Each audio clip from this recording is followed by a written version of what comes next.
Ele já enfrentou a Guarda Nacional dos Estados Unidos, a Força Aérea dos Estados Unidos. Ele já enfrentou os espectros, os cães da Nebulosa Negra, as asas da morte, um cavaleiro espacial incandescente. Agora é a hora de enfrentar pela primeira vez um super-herói, o Valete de Copas.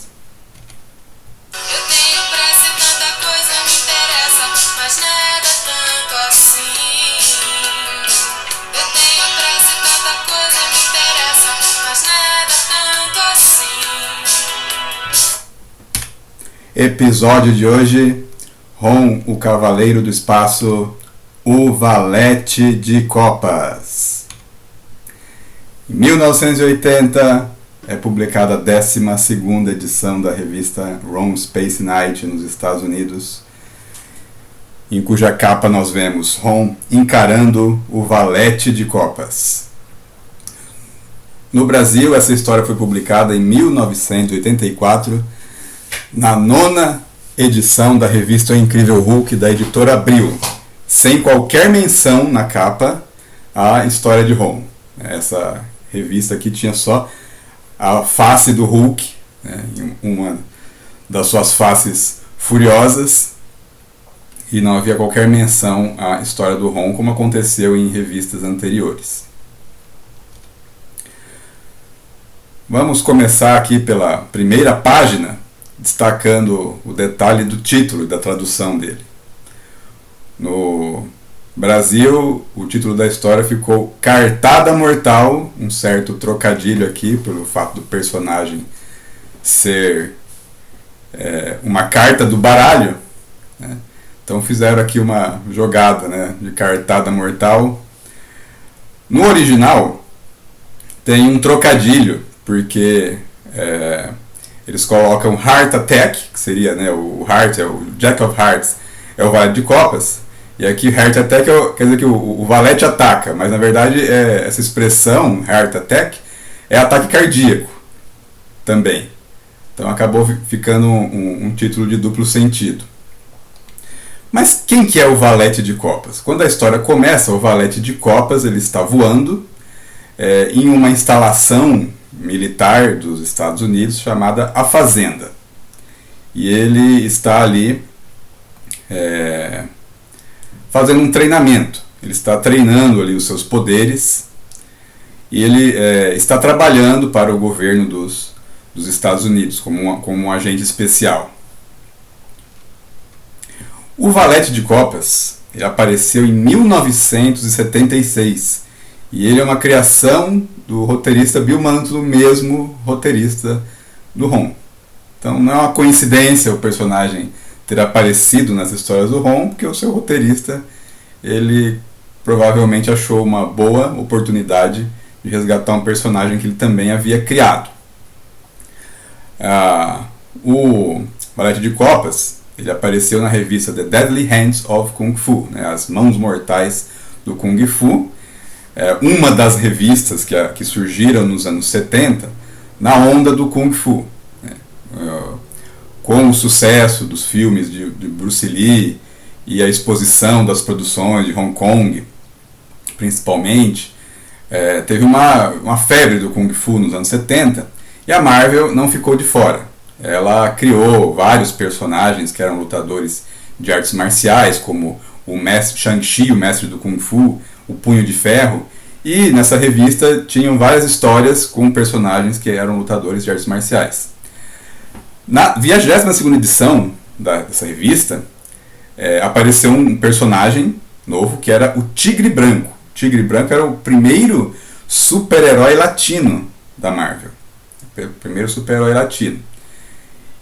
E foi justamente nessa história, cujo título é Sons of Tiger, Who is the White Tiger, né, que é Filhos do Tigre, Quem é o Tigre Branco, que o Valete de Copas apareceu.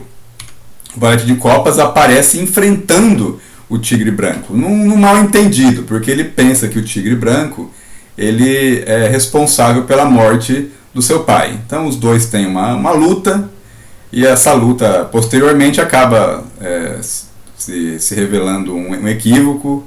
O Valete de Copas descobre que o Tigre Branco não tem nada a ver com a morte do pai, né? Mas o tigre branco nessa história dá uma surra no valete de copas, o que é um pouco incoerente pelos poderes que o valete de copas tem.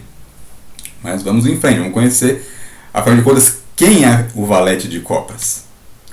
A origem do valete de copas ela é contada na edição seguinte, número 23 de The Deadly Hands of Kung Fu. Porque na edição anterior, o valete aparece no final da história. O tigre branco encontra o valete de copas, no final da história acaba. E aí ela tem uma continuação na edição seguinte. E aí o valete, enquanto o tigre branco está inconsciente, ou melhor, fingindo que está inconsciente durante a luta, né, quando o valete pensa que derrotou o tigre branco, aí ele começa a contar a sua história. Ele conta que ele era um estudante do ensino superior, né? Ele era de uma família rica, o pai dele era um empresário, cientista de grande sucesso, e o verdadeiro nome dele é Jack Hart, filho do Philip Hart. Aqui a gente vê que tem, é um trocadilho, né? O Jack Hart, o nome dele original, né? Sendo que depois ele vai se transformar no Jack of Hearts, né? Que é o valete de copas. Então a Marvel, como vários nomes aqui, colocou um trocadilho no nome original que é muito parecido com o nome do personagem. Bem, o que acontece? O pai do Jack, o Philip, ele estava sendo pressionado por algumas pessoas bem perigosas para entregar o segredo de uma fonte de energia que ele estava criando. Uma fonte que poderia, se colocada, se implementada, ela poderia causar uma alteração no mercado energético. E tinha um pessoal meio barra pesada que não estava afim de nenhuma alteração no mercado de energia, não estava nem um pouco preocupado de que a energia ficasse mais barata, mais acessível ou mais limpa, e vieram pressionar ele para ele entregar, ou para ele vender o seu segredo. Ele se recusou. Ele se recusou e foi assassinado na frente do filho. Na frente do filho. E é claro que eles não iam deixar testemunhas, né? O Sr. Marys, né, que é o gangster que veio ameaçar e ordenou a morte do Philip Hart, também manda os seus capangas abaterem o Jack.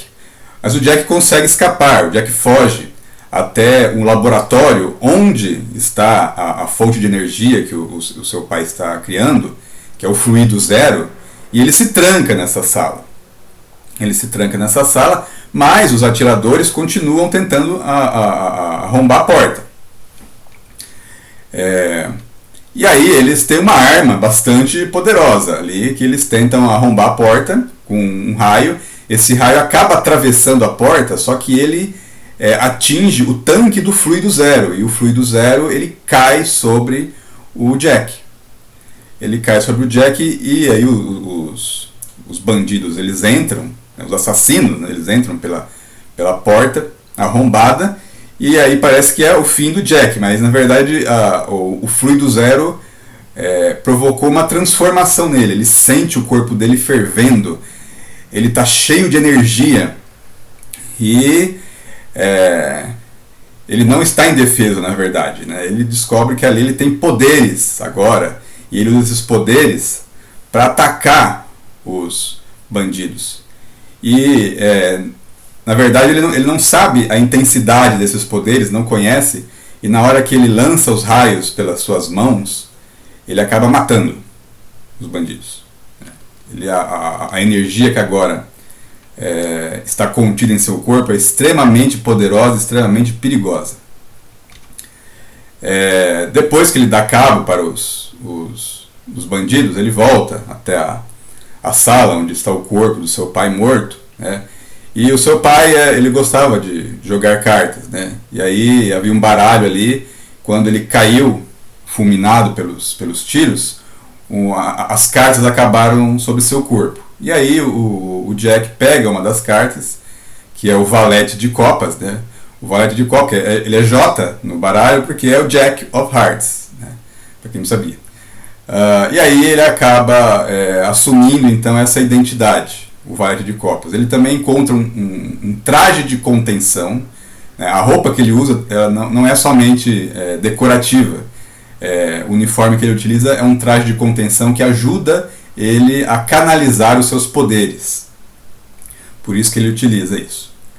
E aí ele contou essa história então para o Tigre Branco. Na verdade, ele estava contando para si mesmo, porque o Tigre Branco aparentemente estava desacordado. Daí ele por algumas frases que os bandidos haviam falado, ele havia confundido o Tigre Branco com outro bandido que era também chamado de Tigre. Mas o Tigre não estava desacordado. O Tigre acaba reagindo e no final ele derrota o Valete de Copas, vai para o hospital, né? Mas aí o mal entendido é desfeito. E essa então a origem do Valete de Copas. Mas mais tarde, em 1984, é lançada uma série do Valete de Copas, uma série em 4 edições. Aqui nós vemos 3 capas, né, das 3 primeiras edições dessa minissérie, em que nós descobrimos mais detalhes sobre o passado do Jack Hart. Nós descobrimos que, na verdade, a sua mãe, que era falecida na época em que ele ganhou os poderes, era uma alienígena.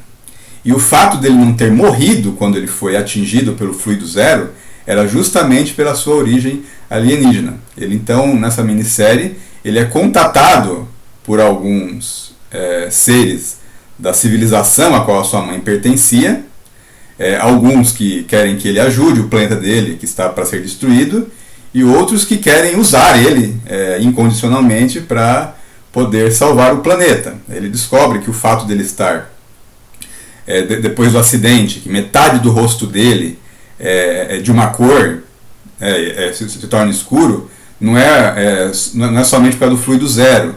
Na verdade, ele faz parte de uma raça em que essa bidualidade do rosto, né, ele é uma característica física, né? Bem, então o Jack descobre que ele é meio humano e também é meio alienígena, e que os poderes dele são uma combinação dessa sua origem alienígena com o acidente do fluido zero. E só que esses poderes, além de tornarem ele um ser extremamente poderoso, com uma forma de energia viva, eles também estão matando, porque esses poderes eles agem sobre ele como se fosse um câncer. Então o Jack sabe que assim, a vida dele será curta, ele não tem grande expectativa de vida. E aí ele acaba depois se empregando para o governo. Ele se emprega para o governo e passa a ser um agente especial. E é nessa situação em que ele vai encontrar Ron, o Cavaleiro do Espaço. E onde está Ron? Na história anterior a gente viu que o Ron havia finalmente resgatado a sua arma suprema, o Neutralizador. Ele havia, com a ajuda do Incandescente, conseguido tirar o Neutralizador do campo de energia no qual ele estava preso, e agora ele estava despachando todos os espectros que ele encontrava no caminho, inclusive a Doutora Sweet. Aqui nós vemos, nesse quadro de página inteira, o Ron está diante das cinzas, que é o que restou da Doutora Sweet na Terra, né? Ela não morreu, ela foi transportada para o limbo pelo neutralizador, mas o efeito do neutralizador é deixar esse rastro de cinzas na forma do corpo que foi transportado. E aí isso aconteceu diante de uma série de agentes daquela instalação, agentes armados, e também de uma repórter, a Ace O'Connor, que está ali no meio, que acabou entrando, aproveitando a oportunidade para fotografar tudo. E aí, diante daquelas pessoas, o Ron é um assassino, é um robô, né, alienígena assassino, que acabou de desintegrar impiedosamente uma mulher indefesa. Que não era indefesa coisa nenhuma, era um espectro, uma das mais terríveis e impiedosos espectros daqueles que estavam na Terra. Nós também vemos o corpo do Incandescente caído, porque o Incandescente ele deu a sua vida para conseguir resgatar o neutralizador do Ron. A única forma de tirar o neutralizador do campo de energia no qual ele estava preso era que um cavaleiro espacial fornecesse toda a sua energia. E aí o incandescente fez isso e morreu como um herói, entregando o neutralizador para o Ron. E agora o Ron está ali, naquela situação, visto como, mais uma vez, como um vilão, visto mais uma vez como um assassino. E essa notícia ela foi amplamente divulgada e vai chegar na fazenda onde está o Valete de Copas. Bem, enquanto o Valete não chega, a Ace O'Connor está ali, fotografando tudo, registrando tudo, querendo, é claro, né, encontrar o seu furo jornalístico, né, com certeza esperando ganhar um prêmio sobre isso. Essa é a repórter que apareceu pela primeira vez no trem que ia rumo a Washington, conversando com o Dr. Silas, o legista de Clairton, que contou para ela a história, né, do Ron e das pessoas que morreram. Ela no início não acreditou, mas ela própria acabou vendo o Ron voando paralelamente ao trem e ultrapassando o trem rumo a Washington quando ele estava indo em busca do neutralizador. Bem, o Ron, ele nesse momento, diante de todas aquelas pessoas, ele invoca um outro aparelho, que é o analisador de energia, para distinguir entre aquelas pessoas quem é humano realmente, quem é o terráqueo, e quem é espectro, porque ele sabe que tem vários espectros infiltrados lá.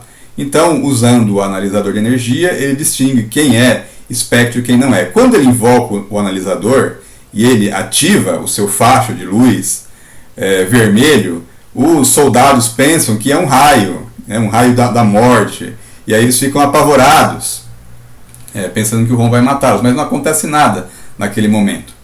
E por um momento, eles têm um momento de alívio, mas esse momento de alívio ele é curto, porque uma vez que os espectros são revelados, né, e nós conseguimos ver a partir da visão do analisador de energia como é a forma verdadeira dos espectros, né? São criaturas de aparência fantasmagórica, o que justifica o seu nome original em inglês, né, os espectros medonhos.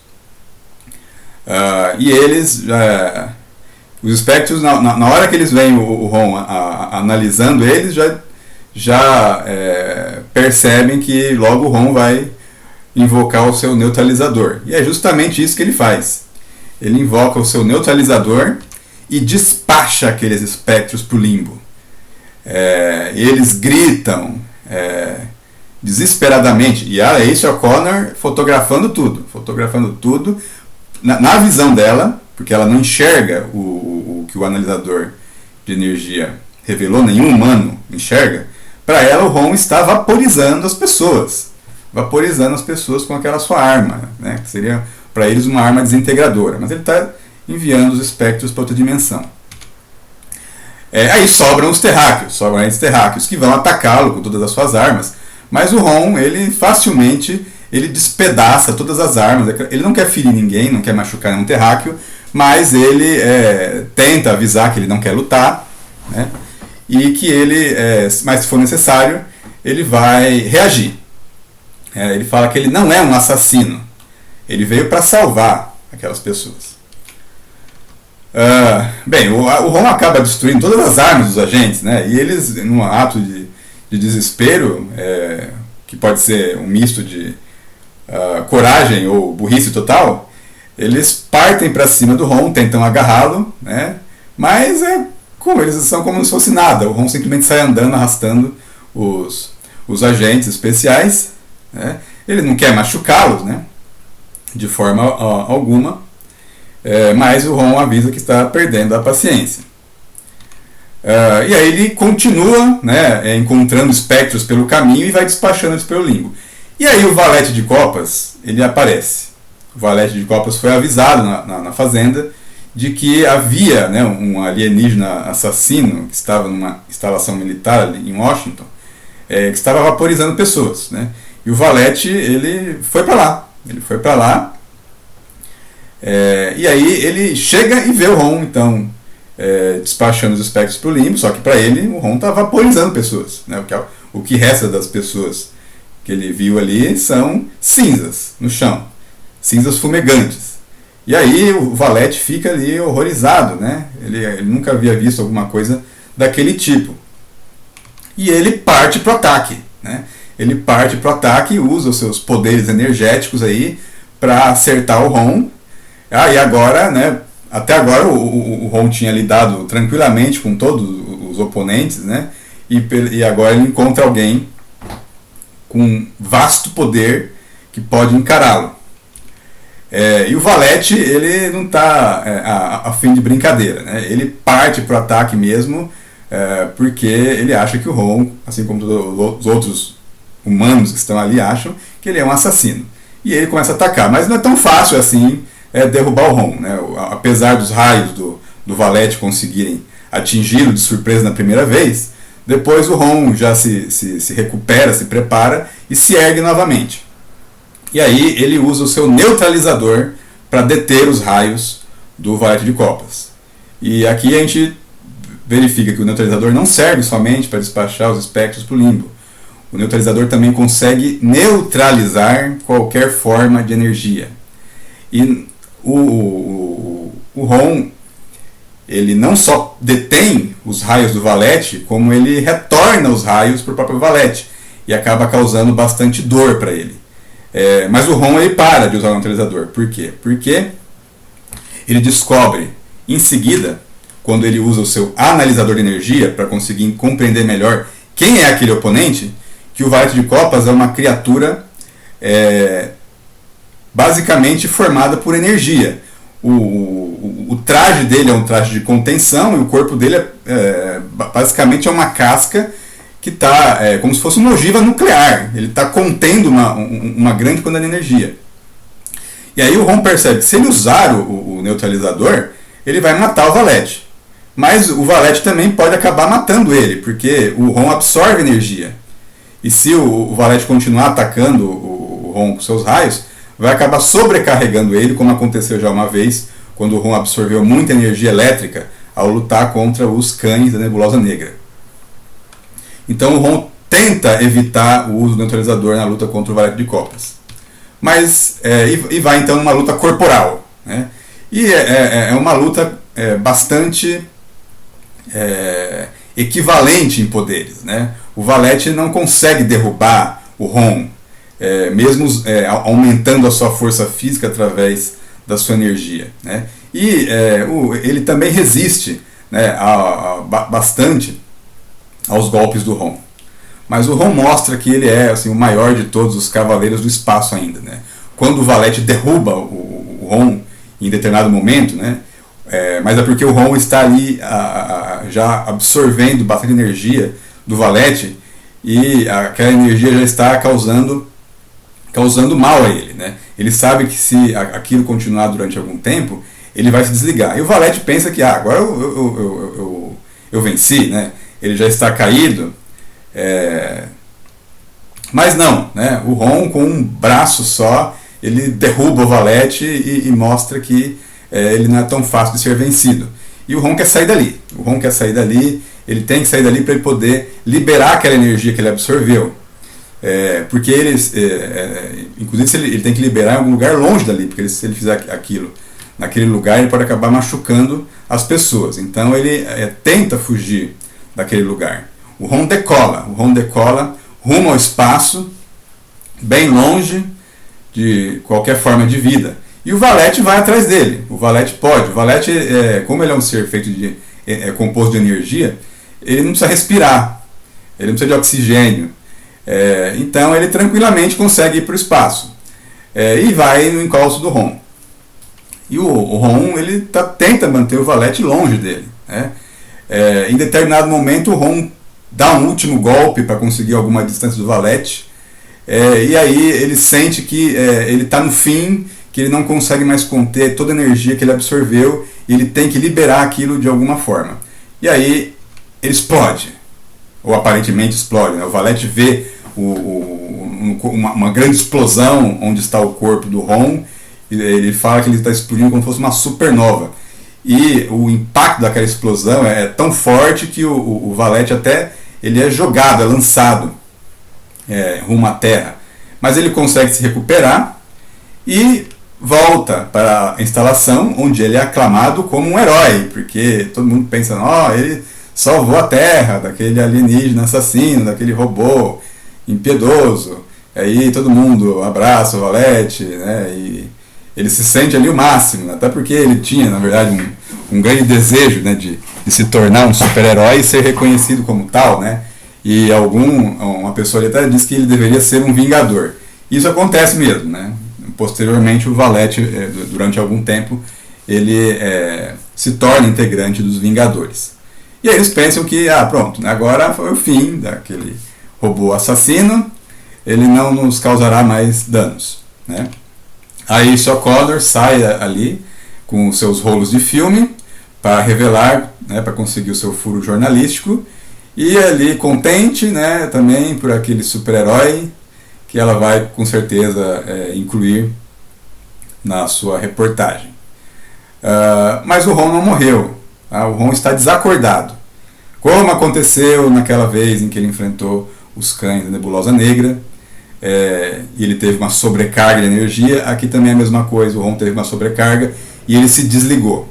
E ele está ali flutuando próximo à órbita da Terra. Em determinado momento, ele acaba sendo atraído pela força gravitacional e aí ele penetra na atmosfera, né? Aí o efeito da reentrada vai causando aquela fricção na armadura dele, né, que começa aparentemente a se incendiar. Na verdade, isso é só um efeito externo. A armadura de Plandânio, ela protege o corpo do Ron, protege melhor até do que as cápsulas espaciais, né, que retornam para a Terra. E aí o corpo do Ron vai caindo, né, e a Brandy Clark, a Brandy Clark, a gente já até esqueceu dela na história, né? Ela está em Clayton, né? Ela não queria que o Ron fosse para Washington ali, mas o Ron tinha que recuperar sua arma. A Brandy vê aquela estrela cadente, a estrela cadente passando ali pelo céu, sem saber que aquilo ali é o Ron que está caindo, né? E aí ela acha, né, que aquele é um sinal, né? É um sinal porque o Steve Jackson, né? Steve Jackson, ele e que ela não sabe que na verdade aquele Steve Jackson com que ela está é um falso Steve Jackson, é um espectro, né? Ele quer se casar com ela, né? Quer se casar com ela, e aí a Brandy aceita aquilo ali, né? E aí pensa que aquela estrela cadente é um sinal de que ela tem que fazer está fazendo a coisa certa, se casando com o Steve, mas ela não sabe que ela na verdade é parte de um plano dos espectros, né? Mais um plano de dominação que eles têm, e também mais um plano de eliminar todas as pessoas que possam comprometer a sua invasão. Então a Brandy está em sérios perigos, né? Sem nem desconfiar disso. E o Ron, ele cai então, né, agora parecendo uma bola de fogo, ele cai no mar, seu corpo tomba até as profundezas perto da costa. E o que aconteceu depois, você só vai saber se você assistir ao próximo episódio. Se você gostou desse aqui, você pode se inscrever no canal, pode ativar as notificações e pode compartilhar com seus amigos. Se não, você compartilha com seus inimigos.